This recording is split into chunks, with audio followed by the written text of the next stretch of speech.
Hi guys! So, for today's video, may labubo akong 4 labubo, hindi ko pa nabubuksan.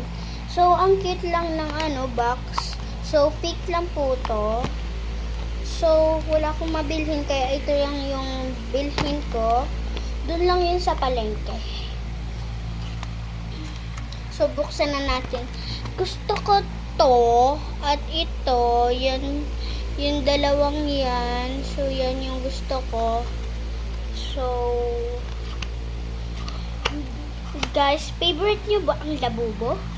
Ang alam ko lang dun ay si Soy Milk, si Zimomo. So, uy, si ano to ah? Hindi ko na agad si Zimomo.